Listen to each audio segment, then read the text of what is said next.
Saba, built in southern Arabia in the 11th century BC, was a great civilization. The Qur'an relates the story of the Queen of Saba and the Prophet Suleiman in considerable detail.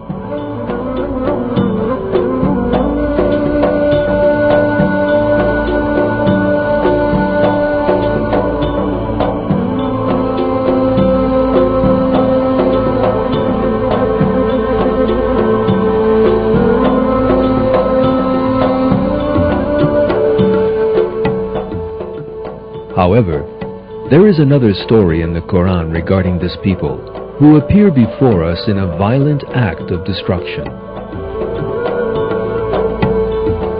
The oldest texts to refer to the people of Saba are the annual war chronicles from the time of the Assyrian king Sargon II.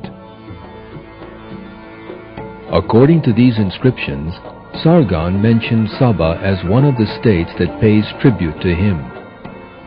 This record is the oldest text giving firm information about the state of Saba.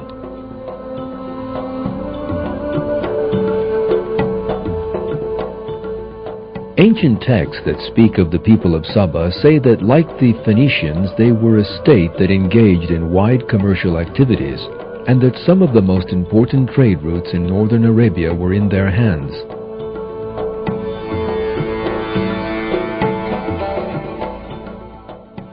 The Sabaeans were known in history as a civilized people.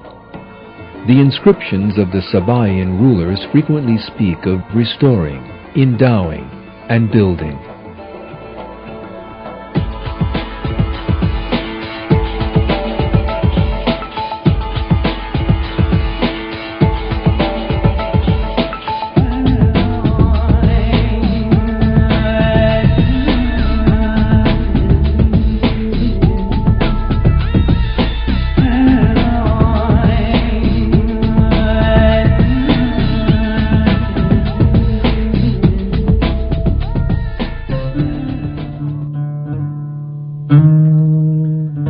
The Marib Dam, the ruins of which have survived down to the present day, is a major indication of Sabaean technology.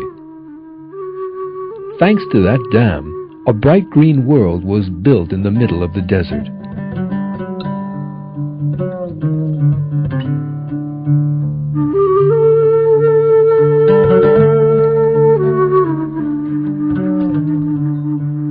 The capital that benefited from the dam was Marib, which had grown wealthy because of its many geographical advantages.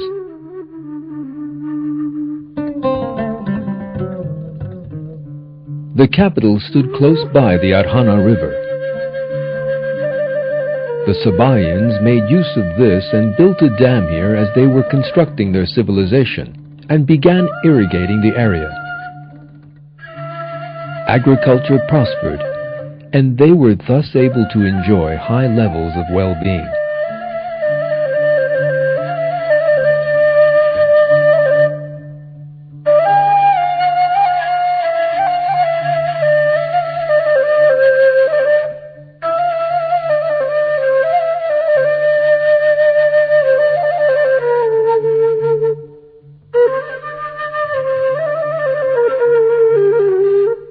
The capital, Marib, was one of the most beautiful cities of the time.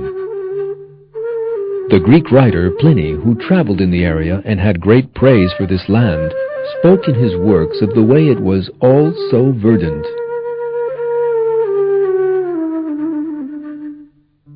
The dam at Marib was 16 meters high, 60 meters wide, and 620 meters long.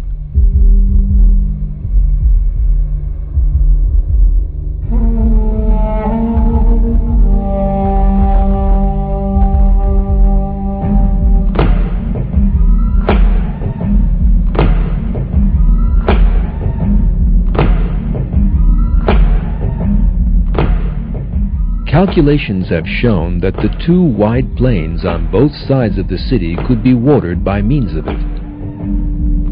These two plains are sometimes described on Sabaean inscriptions as Marib and the Twin Plains. The expression, 2 gardens to the right and to the left in the Qur'an in all probability refers to the impressive vineyards and gardens in these 2 valleys.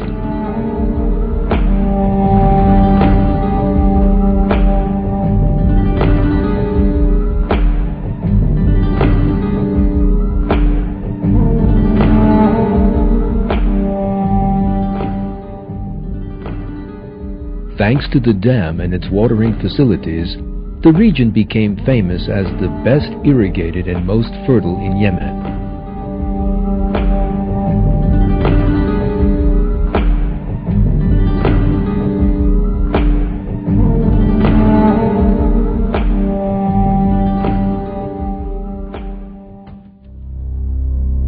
When we examine the verses in the Quran in the light of these historical facts, we can see enormous compatibility between them.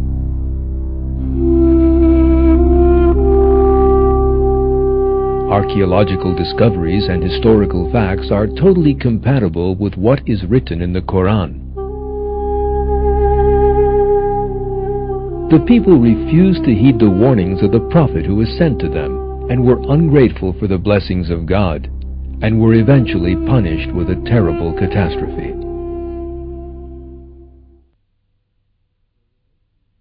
There was also a sign for Saba in their dwelling place, 2 gardens, one to the right and one to the left. Eat of your Lord's provisions and give thanks to Him, a bountiful land and a forgiving Lord. But they turned away, so we unleashed against them the flood from the great dam, and exchanged their 2 gardens for 2 others containing bitter-tasting plants and tamarisk and a few lote trees. That is how we repaid them for their ingratitude. Are any but the ungrateful repaid like this?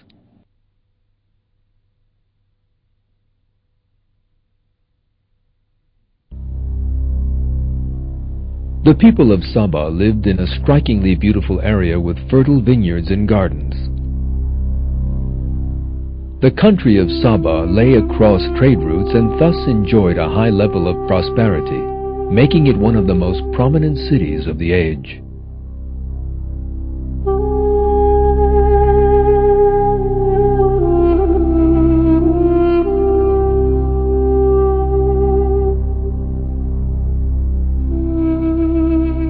What the people of Saba needed to do under such agreeable conditions was to eat of the sustenance provided by their Lord and be grateful to Him. Yet they did not do so. As a verse puts it, they turned away from God. Their arrogance in their well-being caused them to lose it.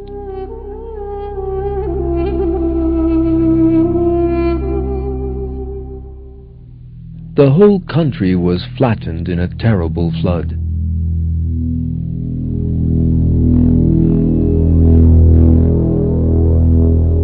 The vineyards and gardens of the people of Saba were suddenly left under the waters.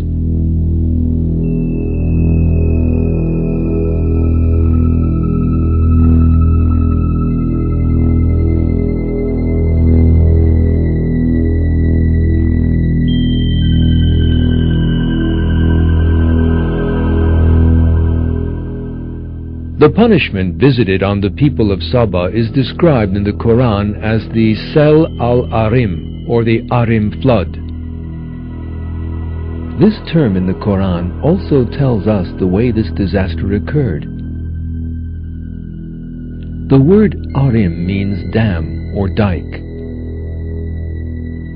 Sel al-Arim describes the way a flood occurs after a dike has been breached.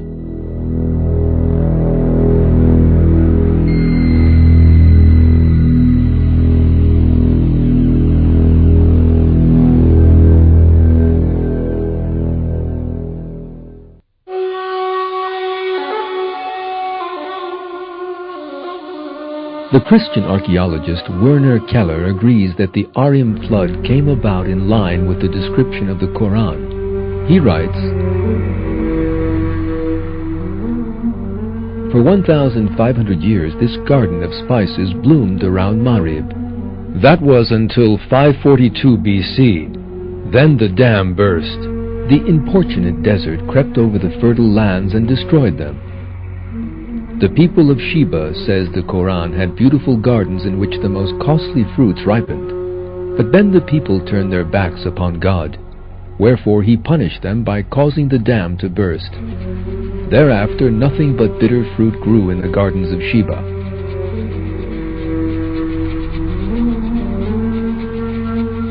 The dam, that may be considered the most important source of the people of Saba's wealth and well-being, was also the means of that ungrateful people's destruction.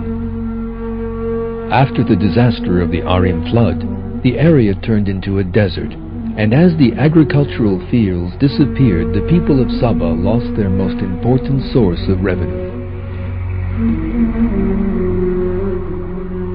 The people of Saba, who ignored God's call to believe in Him and give thanks, were thus chastised. Following the terrible damage wreaked by the flood, the people of Saba began to fall apart. They abandoned their homes and migrated to northern Arabia, Mecca, and Syria.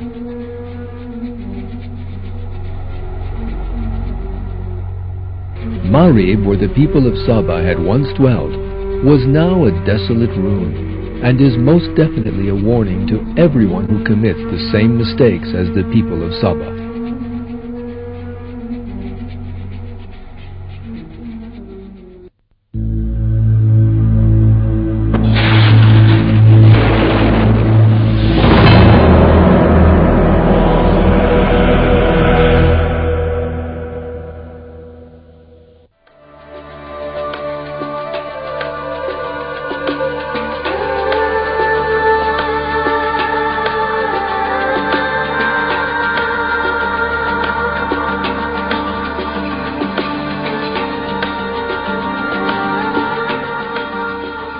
One of the most ancient civilizations in the world is that of Egypt. Their discovery of writing around the 3rd millennium BC, the use they made of the river Nile, and the way they defended themselves from attack all played a major role in allowing that civilization to advance.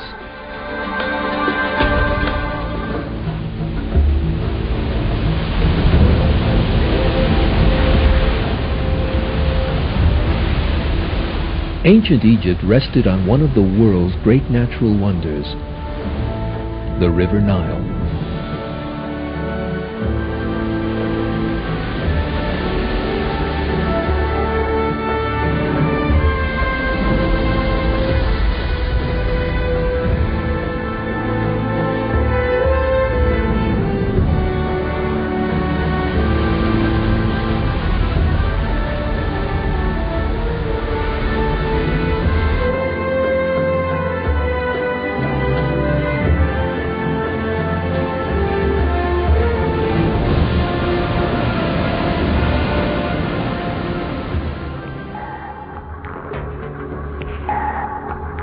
Thanks to the fertility of this river, which stretches from one end of the continent of Africa to the other, the Egyptians were able to engage in agriculture without having to depend on the rainy seasons. The historian Ernst Gombrich makes the following comments on the subject. Africa is hot. It does not rain for months. Many parts of the continent are therefore arid. Those regions are covered in desert. That is the case to the right and left of Egypt. It rains very infrequently in Egypt, but there is not that much need for rain, because the river Nile flows right through the middle of the country. Given its enormous strategic importance, he who controlled the Nile also controlled Egypt's most important source of trade and agriculture. In other words, its very life.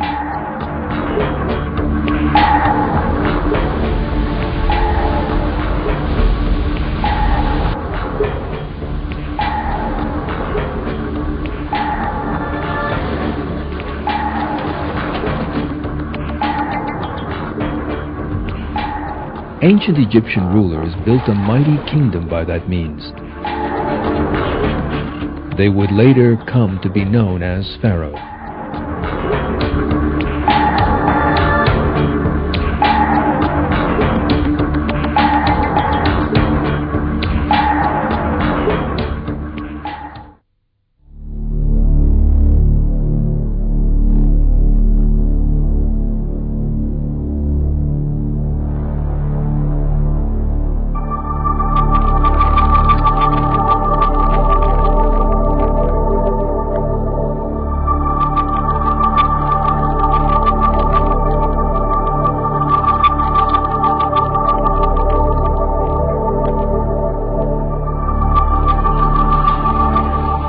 The ancient Egyptians possessed a deviant belief in a great many gods.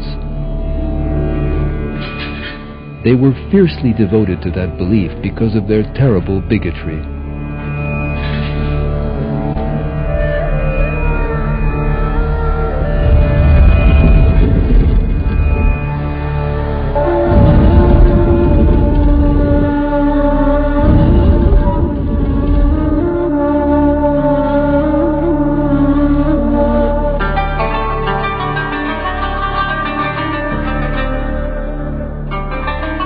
The people of ancient Egypt were greatly influenced by their natural environment.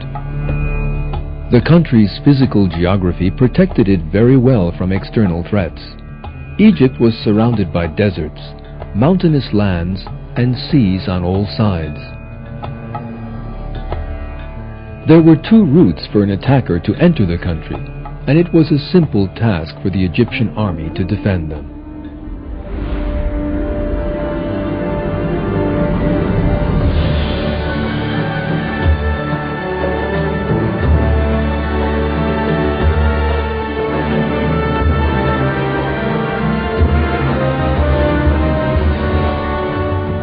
The Egyptians remained isolated from the external world thanks to these natural factors.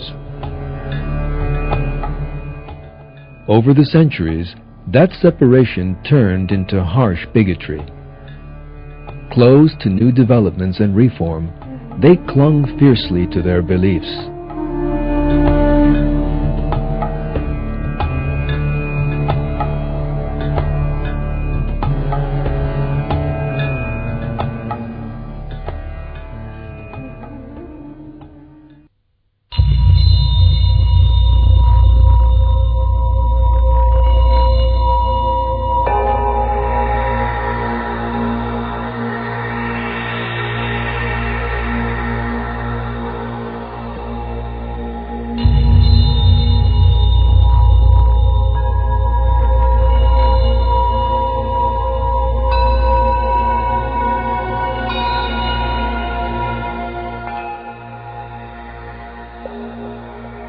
Life after death formed the most important component of Egyptian belief.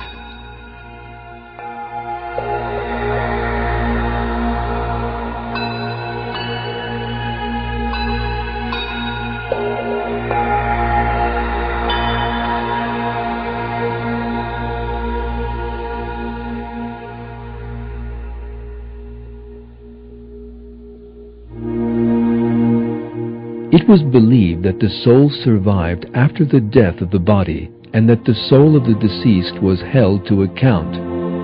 Scales were brought and witnesses summoned, and the good and bad deeds of the deceased were discussed. Then the judge, God, reached his verdict. Those whose good deeds weighed heaviest in the scales would lead a life of endless joys, and those whose evil deeds weighed heaviest would suffer eternal torment.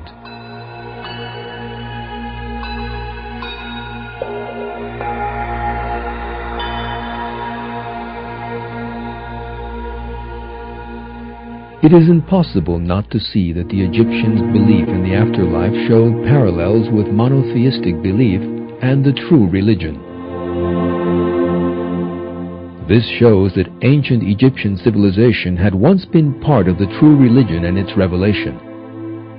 That religion was later corrupted, however, and belief in one God turned into belief in many. We know that from time to time messengers were sent to warn people of the oneness of God and to serve Him.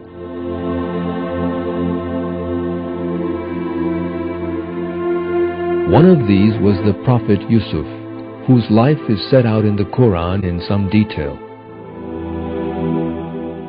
The prophet Yusuf migrated to Egypt with the people of Israel and settled there. After his death, there began a period of enslavement of the children of Israel.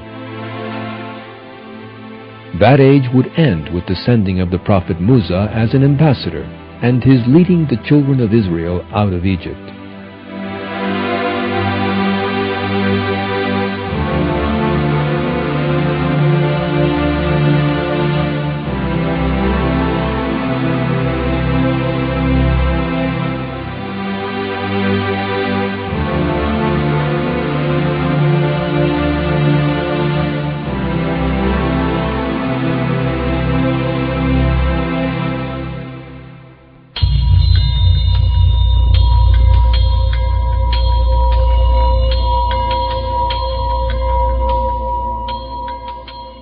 The pharaohs of Egypt were cruel, oppressive, warlike, and ruthless.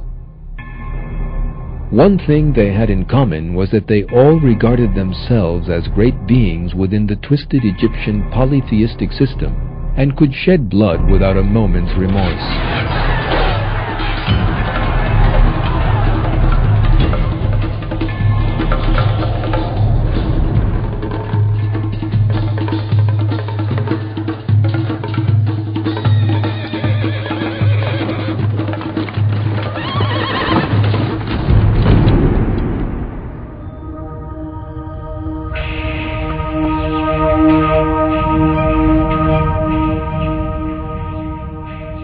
However, one pharaoh in Egyptian history was different to the others. That pharaoh maintained that there was but one creator. For that reason alone, he was subjected to terrible pressure by the priests of Amun and eventually killed. That pharaoh was Amenhotep IV, who rose to power at the beginning of the 14th century BC.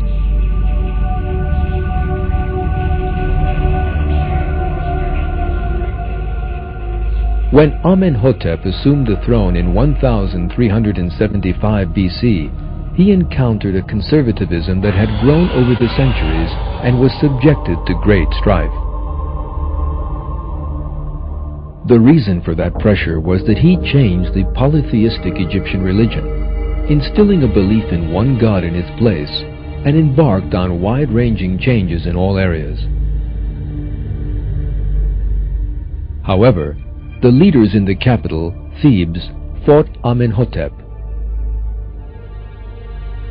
Those who supported him left the city and migrated to another region. Here, Amenhotep changed his name to Akhenaton, which meant the servant of Aton. Aton, according to Amenhotep, was the creator of the heavens and the earth, which indicates that he believed in God alone. Other cruel pharaohs ascended the throne after Amenhotep. They set about spreading their traditional polytheistic religion once again, and did all in their power to return to the past. A century or so later, Ramses II came to the throne, who would enjoy the longest reign in the history of Egypt. According to a great many historians, it was Ramses who opposed the children of Israel and struggled against the prophet Musa.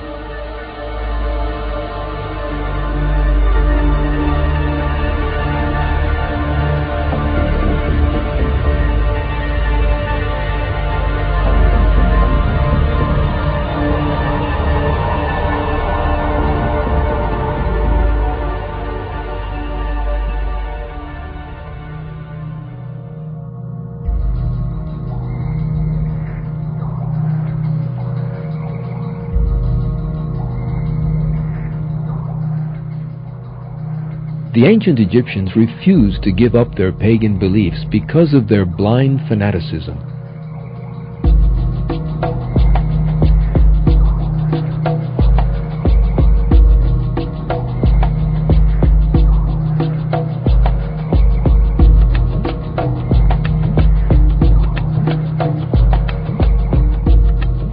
Messengers had come to warn them to believe in one God, but the people of Pharaoh had always returned to their old beliefs. Eventually, God sent the prophet Musa as his messenger at a time when the children of Israel had been enslaved. The prophet Musa was charged with both calling the Egyptians to the true religion and with guiding them to the true path by freeing them from slavery.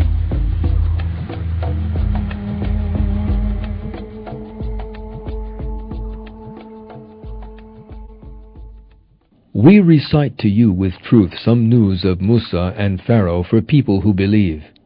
Pharaoh exalted himself arrogantly in the land and divided its people into camps, oppressing one group of them by slaughtering their sons and letting their women live.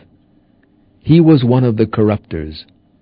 We desired to show kindness to those who were oppressed in the land, and to make them leaders, and make them inheritors, and establish them firmly in the land, and to show Pharaoh and Haman and their troops the very thing that they were fearing from them.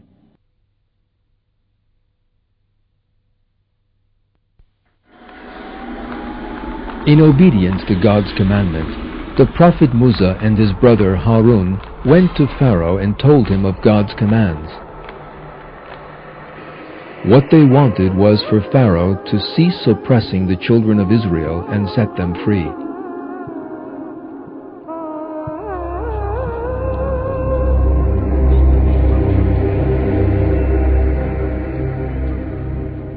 On the other hand, the religion proclaimed by the prophet Musa was undermining Pharaoh's power and portraying him as a being on the same level as everyone else. Furthermore, if he freed the children of Israel, he would lose some important manpower.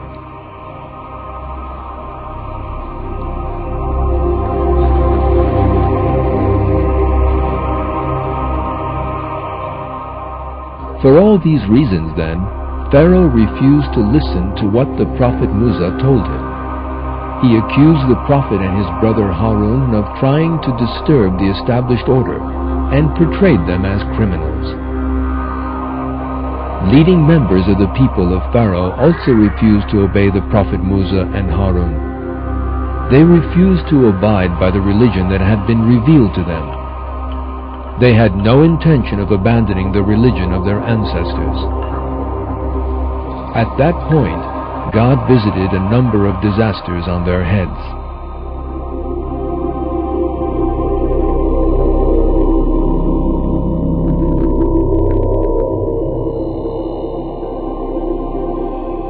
Pharaoh and those close to him were so fanatically devoted to their polytheistic system and pagan beliefs, in other words, the religion of their ancestors, that they were totally unwilling to give it up.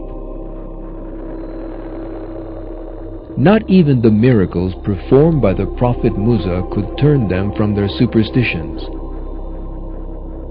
They openly stated the fact. According to Surah 7, verse 132, they said, "No matter what kind of sign you bring us to bewitch us, we will not believe in you." In the face of that obstinacy, God visited a number of disasters on them so they could have a taste of suffering while still in this world. The first of these was drought and scarcity of crops.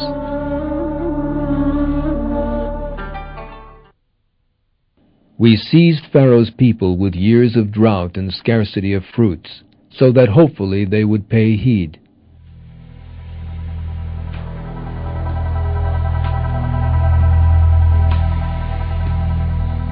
The Egyptians had based their agricultural system on the Nile, for which reason changes in natural conditions did not affect them.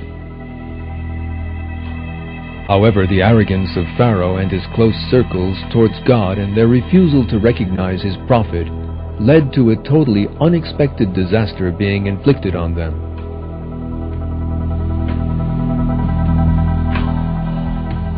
In all probability, water levels in the river Nile dropped enormously for various reasons, and the irrigation canals from the river were unable to carry enough water to the fields. Extreme heat led to crops drying up.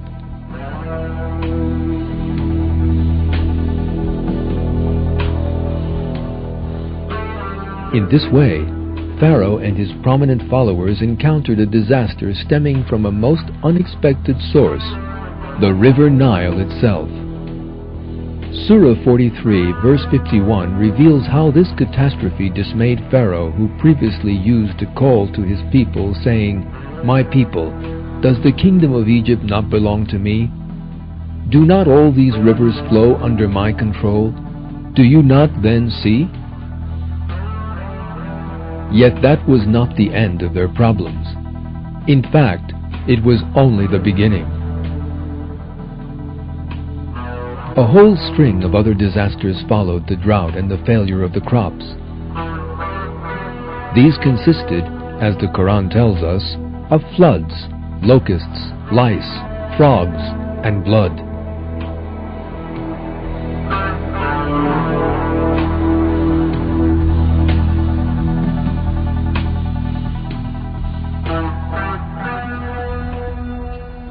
Despite all these things that had happened to them, Pharaoh and his people still refused to take the advice given to them and turn to God. In other words, they remained fixed in their arrogance. Yet that would not last long.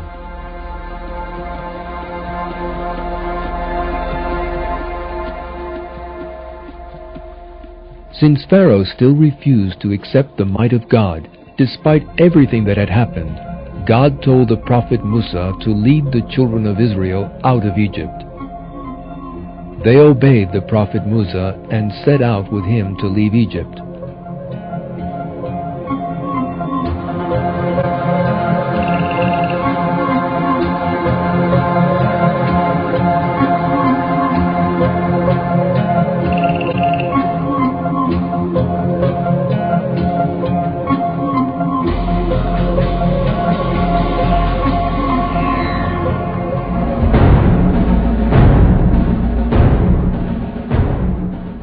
But Pharaoh could not accept their departure without his permission.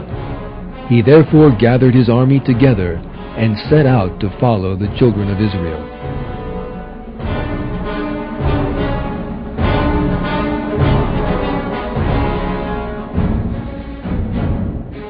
Pharaoh and his army caught up with the children of Israel just as they reached the sea.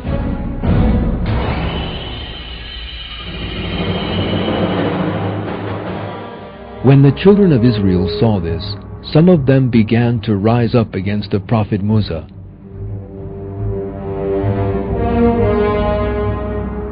According to the Old Testament, they said, "Why did you take us away from our homeland? There we were slaves, but we could lead our lives. Now we will die." The Qur'an describes that weakness of theirs in these words,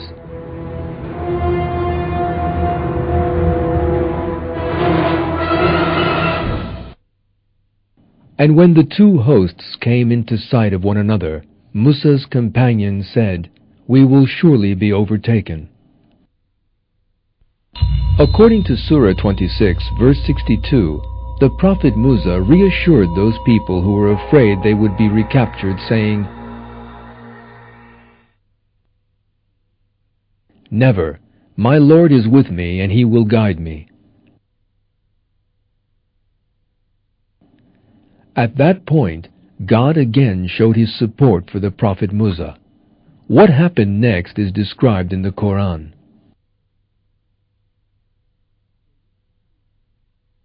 So we revealed to Musa, "Strike the sea with your staff," and it split in two, each part like a towering cliff. And we brought the others right up to it. We rescued Musa and all those who were with him. Then we drowned the rest.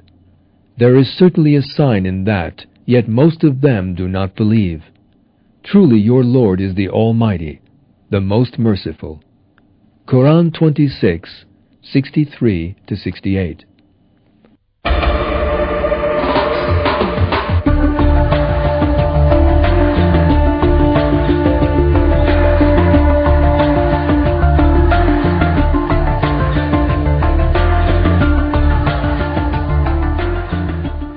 As Pharaoh and his men began to enter the sea, God miraculously closed the waters over their heads. The Quran states that as Pharaoh realized that he was about to die, he stated that he believed in God.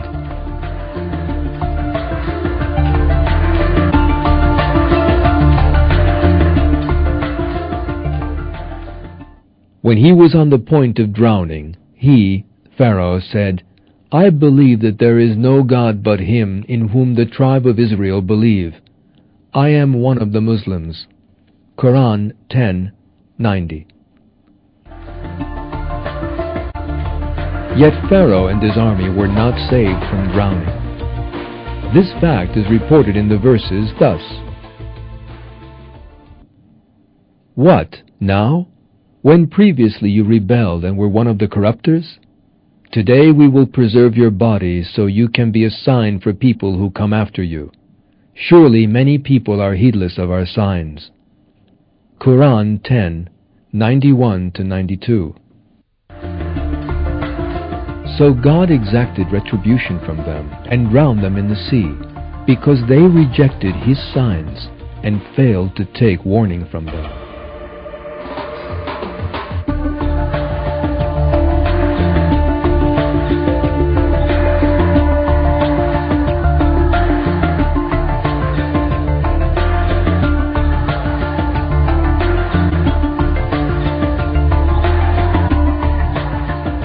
Following Pharaoh's violent death, the people of Israel set out for the land promised them by God. And we bequeathed to the people who had been oppressed the easternmost part of the land we had blessed, and its westernmost part as well. The most excellent word of your Lord was fulfilled for the tribe of Israel on account of their steadfastness.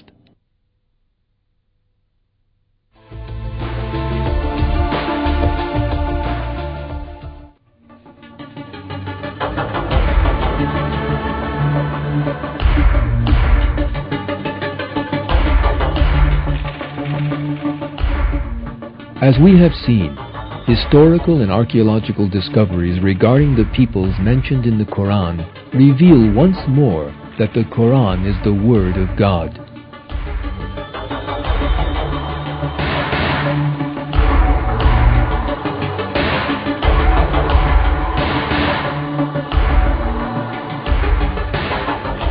People must learn from what befell these peoples and look for means to draw closer to God.